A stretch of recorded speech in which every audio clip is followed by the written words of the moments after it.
Olá, pessoal, tudo bem? Sejam bem-vindos para mais uma semana de estudos. Uma alegria estarmos juntos aqui para estudarmos a palavra de Deus por meio da lição da Escola Sabatina. E como sempre, queremos lhe pedir que você possa curtir esse vídeo, colocar seus comentários, compartilhar o link com seus amigos para que eles possam estudar a palavra de Deus juntamente conosco. E se por acaso você não se inscreveu no canal, se inscreva para nos ajudar a divulgar o vídeo para mais pessoas. Então, nesse momento, queremos lhe convidar a você pegar sua Bíblia e sua lição, sentar-se aí e estudar conosco.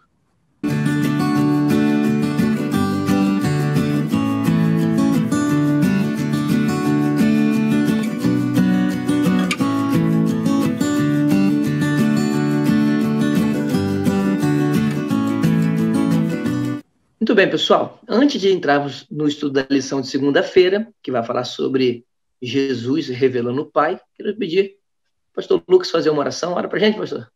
Sim, oremos.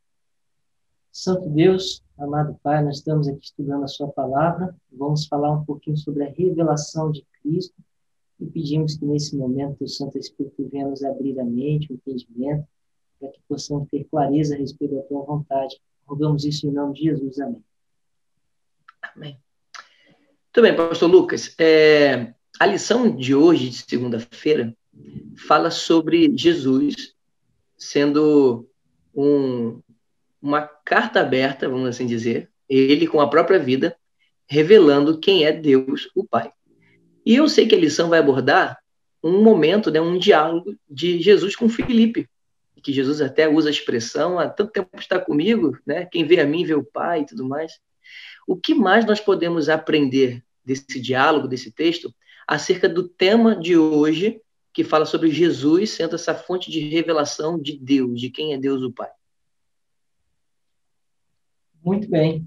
A lição vai tratar dois textos, né, importantes nesse aspecto. O primeiro é o prólogo de João. Esse aí eu vou deixar para que você explique um pouco melhor a respeito desse. Mas o segundo é o texto de João 14. É interessante que aqui Jesus ele é perguntado, né? Ele é interpelado ali por Filipe, e Filipe faz justamente essa pergunta, esse pedido, né? Verso 14, verso 9. Mostra-nos o Pai, e isso nos basta. E aí Jesus responde, então, no verso 9, Filipe, há tanto tempo estou convosco e não me tendes conhecido? Quem vê a mim vê o Pai. Como dizes tu, mostra-nos o Pai. Então, Jesus, ele está aqui, só para a gente entender o contexto, ele está aqui iniciando um grande discurso de despedida, começa no capítulo 14 de João, vai até o capítulo 17, foi ali um pouquinho antes dele entrar naquela experiência, naquela cena ali do Getsêmani, e ele então vai dar ali alguns discursos, algumas palavras de despedida, de preparo do coração dos discípulos para a sua morte. E aí é por isso que no capítulo 14 ele começa trazendo um consolo, falando assim, na casa do meu pai existem muitas moradas. E aí ele termina dizendo essa parte, olha, eu vou ao céu, mas eu voltarei para vos buscar. Então está trazendo um consolo para os discípulos. Eu estou partindo, mas eu vou voltar, fiquem tranquilos. E aí, nesse processo, o Filipe tem uma dúvida, ele fala, Senhor, por favor, como que a gente vai saber o caminho para o Pai? E a gente não conhece nem o Pai, mostra-nos o Pai. E aí Jesus fala, olha, Filipe, eu tenho estado tanto tempo convosco, que você não tem conhecido o Pai. Eu e o Pai somos um. É basicamente o que Cristo está dizendo. Então, aqui fica claro que Cristo veio a esse mundo também com o objetivo de trazer a revelação do caráter do Pai. Se nós quisermos ter um conhecimento a respeito de quem é Deus, do seu plano para a nossa vida, nós podemos nos achegar a Cristo Jesus, porque ele é o caráter, a expressão exata do ser de Deus. E ele veio também com essa função, explanar, ou explicar, ou deixar mais claro, revelar o caráter e o desejo do Pai para a nossa vida. Fantástico, pastor Lucas. Muito boa explicação. Interessante, né? Jesus falando sobre esse contexto de que ia até o Pai, né? Ia preparar moradas. E aí, Filipe, então, mostra-nos o Pai. Muito boa essa explicação. Muito boa mesmo. Pastor Lucas, inclusive, a lição, quando fala sobre João, o prólogo de João, né? Que é aquele famoso texto, no princípio era o verbo, e o verbo estava com Deus, e o verbo era Deus. Ele estava no princípio com Deus, e todas as coisas foram feitas por intermédio dele. Então, João conecta Jesus, porque Jesus é o verbo. Tanto é que no verso 14 do próprio capítulo 1, vai dizer que o verbo se fez carne e habitou entre nós. Nós sabemos, então, que quem se fez carne e habitou entre nós foi Jesus. Então, Jesus é o verbo. Então, João está dizendo que Jesus é aquele que estava no princípio, com Deus, no princípio da criação dos céus e da terra. O princípio aqui, né, de João 1, nos conecta ao princípio de Gênesis, capítulo 1. Inclusive, teve uma lição que você mesmo chegou a argumentar sobre isso, já nos ensinou. E João, então, nos conecta à criação dos céus e da terra, colocando Jesus como aquele que falou, né, o verbo, a palavra, falou e fez tudo acontecer. Jesus participou ativamente, né? Ele foi aquele que falou e fez as coisas acontecer. E é interessante porque no próprio capítulo 1, mas agora no verso 18, diz assim, ó, ninguém jamais viu a Deus, o Deus unigênito, que está junto do Pai, é quem o revelou. Então, João está dizendo que Jesus revela o Pai. E essa palavrinha revelar é uma palavrinha, inclusive, que tecnicamente nós usamos para estudar a Bíblia, que se chama exegese, que é interpretar. Então, João está dizendo que Jesus é a interpretação do Pai.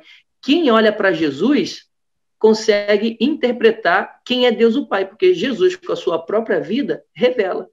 E por que Jesus revela Deus o Pai? O texto deixa claro, porque ele estava junto ao Pai. Ele estava junto do Pai, porque ele é Deus também. Então, eles sempre estiveram juntos, sempre foram eternos. Então, é por isso que Jesus, com a sua vida, ele consegue revelar a Deus, porque ele sempre esteve perto de Deus. Inclusive, pastor Lucas, nós temos uma passagem no Evangelho de Lucas, outras passagens dizem essa expressão.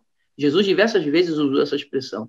Mas Lucas capítulo 5, no verso 24, na cura ali onde aqueles 4 amigos levam o paralítico e desce pelo telhado, né, para Jesus curar, o verso 24 diz assim, ó, mas isto é para que vocês saibam que o Filho do Homem tem autoridade sobre a terra para perdoar pecados. Por diversas vezes, Jesus usou essa expressão, o Filho do Homem, Filho de Deus, né? E é interessante porque na nossa mente, no contexto cultural que vivemos, quando falamos que somos filhos de alguém, geralmente existe um aspecto assim hierárquico, né? Como se o pai fosse o superior e o filho inferior. Mas na época de Cristo, quando ele se apresenta como o Filho do Homem, não está num aspecto assim de um ser maior ou outro menor, mas está num aspecto de natureza. Então, é a mesma coisa quando a Bíblia usa os filhos da desobediência. Quer dizer que os filhos são desobedientes, têm a mesma natureza do seu pai que seria desobediente. Então, quando Jesus fala que é o Filho do Homem, ele está dizendo o seguinte, olha, eu sou Deus também. Eu tenho a mesma natureza do Pai. Eu também sou Deus. Então, eu acho isso muito bonito, né? Entendemos, interpretamos, porque Jesus, como Deus, mas estava como homem, revelou o Pai, e o amor que Cristo demonstrou por nós é o mesmo amor que o Pai demonstra por nós. Tanto é que João 3,16 diz que Deus amou o mundo de tal maneira. Então, é só nós olharmos para Jesus, que Jesus interpreta perfeitamente quem é Deus o Pai e o interesse dele em nos salvar e o quanto ele também nos ama. Muito bem, amigos. Ficamos por aqui na lição de segunda-feira e fique aí conosco para a lição de amanhã, de terça-feira. Que Deus abençoe muito a sua vida.